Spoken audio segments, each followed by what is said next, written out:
Sekarang nomor satunya Bandung. Mumpung Pak Gubernur Jawa Barat belum ada. Petuah jitu Bapak KDM di rapat koordinasi KPK bersama 6 gubernur di Indonesia. Solusinya begini saja menurut saya.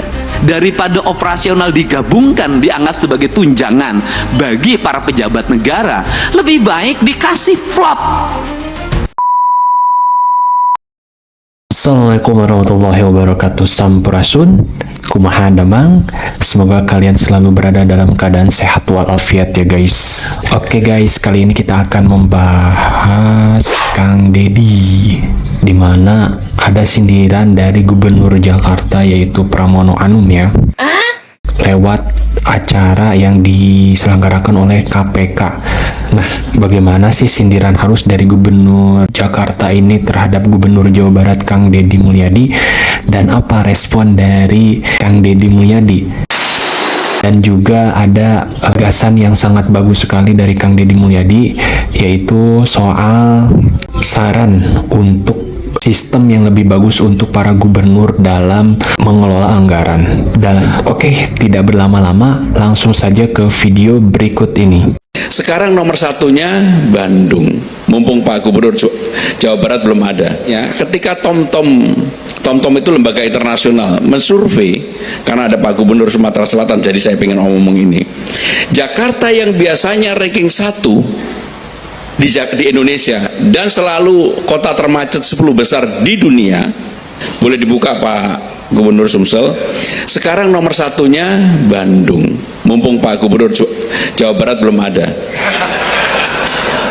Nomor satunya Bandung, nomor 2-nya Medan, nomor 3 Palembang, nomor 4 Surabaya, Jakarta nomor 5. Dan di dunia sekarang Jakarta nomornya adalah 90. Maka saya mikirnya begini Pak Tanah, ini jangan-jangan surveinya pada pas hari Rabu. Kan hari Rabu saya paksa semua ASN naik kendaraan umum. ASN di Jakarta itu 62.000. Maka setiap hari Rabu saya cek kepada Direktur Utama Transjakarta berapa orang yang menggunakan Transjakarta, naik kurang lebih 120.000. Artinya apa? ASN-nya naik, keluarganya juga ikut naik. Sehingga kalau setiap hari Rabu kalau ke Jakarta pasti kemacetannya berkurang banyak. Mungkin surveinya hari Rabu itu Pak. Bapak Yohanes Tanak yang sesungguhnya saya hormati, Gubernur Banten Bapak Andra Soni, Gubernur Lampung Bapak Rahmat Wirsani Jausal, Gubernur Kepulauan Bangka Belitung Bapak Hidayat Arsani, Gubernur Sumatera Selatan Bapak Herman Deru, seluruh Ketua DPRD dan Wakil Ketua DPRD yang hadir, mohon maaf tidak bisa kami sebutkan satu persatu, para wali kota, bupati yang hadir, Bapak Ibu, saudara-saudara sekalian. Puji syukur kehadirat Allah Subhanahu wa Ta'ala, pada hari ini saya mendapatkan kesempatan untuk menjadi pembicara yang pertama di forum ini. Saya akan menggunakan ini karena mungkin di antara para gubernur, para bupati, para wali kota, Pak Yohanes Tanak, saya ini termasuk menjadi pejabat yang paling lama. Sudah lebih dari 25 tahun. Sudah nggak ingin jadi pejabat, masih jadi pejabat. Dan Jakarta lagi.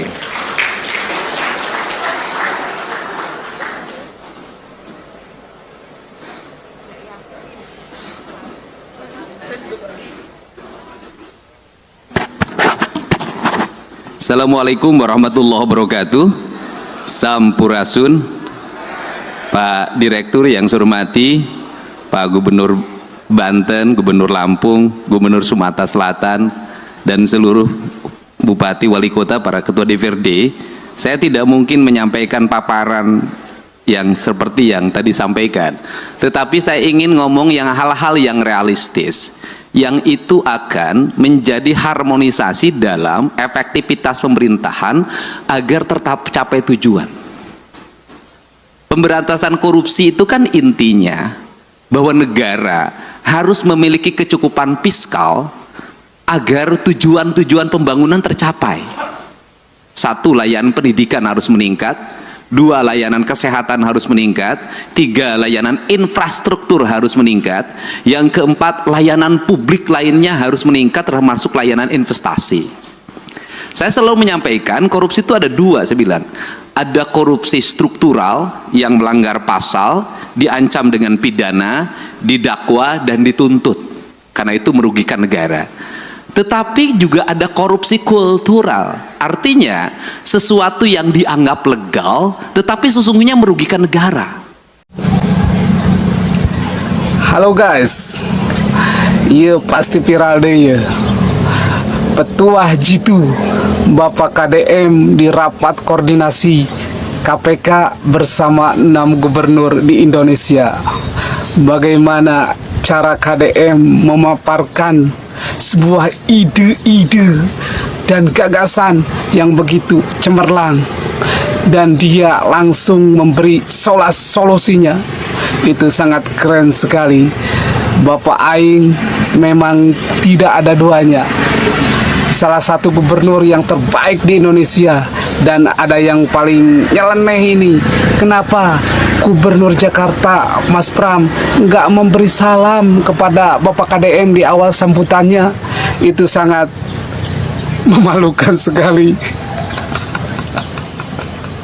Seolah-olah Gubernur Jakarta tidak menghargai rakyat Jawa Barat. Dan dibalas pula dengan Bapak KDM di awal sambutannya, dia tidak memberi salam kepada Gubernur Jakarta. Itu sangat keren sekali. Dia tidak ingin rakyat Jawa Barat diinjak-injak harga dirinya oleh orang lain. Itu sangat keren sekali. Maka dari itu kita harus selalu tetap mendukung Bapak KDM dengan sekuat tenaga agar Jawa Barat bisa istimewa dan Jawa Barat bisa menuju menjadi provinsi yang paling makmur dan sejahtera.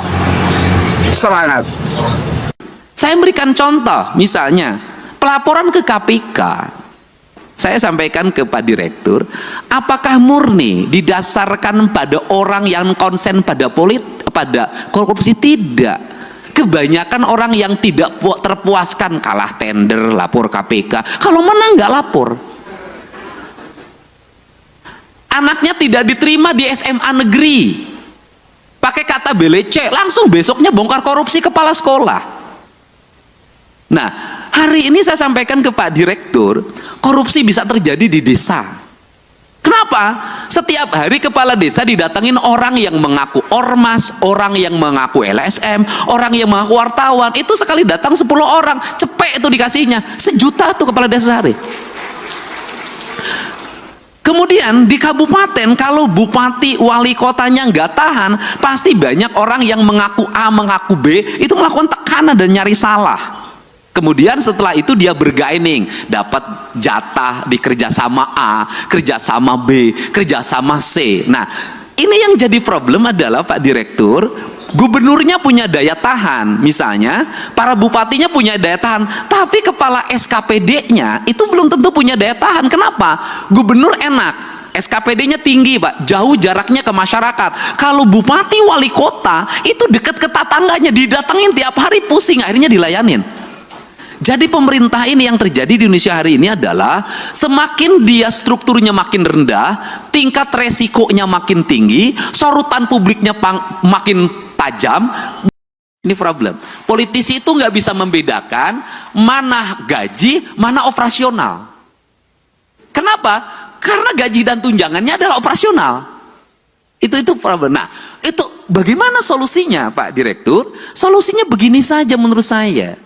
Daripada operasional digabungkan dianggap sebagai tunjangan bagi para pejabat negara, lebih baik dikasih float. Dari total APBD yang dimiliki, berapa plot yang plot yang disiapkan oleh pemerintah dalam bentuk nilai, misalnya gubernur itu misalnya taruhlah 5 miliar atau 10 miliar, yang itu bisa didisposisi untuk menyelesaikan problem-problem sosial secara langsung agar dia bisa eksekusi. Luar biasa sekali pidato dari Kang Deddy Mulyadi di Rakornas KPK, dan di sana KDM memberikan solusi untuk langkah-langkah yang akan diambil oleh para gubernur, karena memang saat ini terdapat banyak problem ya, para gubernur, bupati bupati dan wali kota dalam mengambil keputusan, memberikan sebuah saran dan langkah yang sangat luar biasa, dari mulai ide-ide yang brilian dan bagus banget. Oke, mungkin segitu aja dari saya. Jangan lupa share, like, dan komen, dan bagikan kepada teman-teman kalian. Sampai ketemu di video selanjutnya. Assalamualaikum warahmatullahi wabarakatuh. Sampurasun.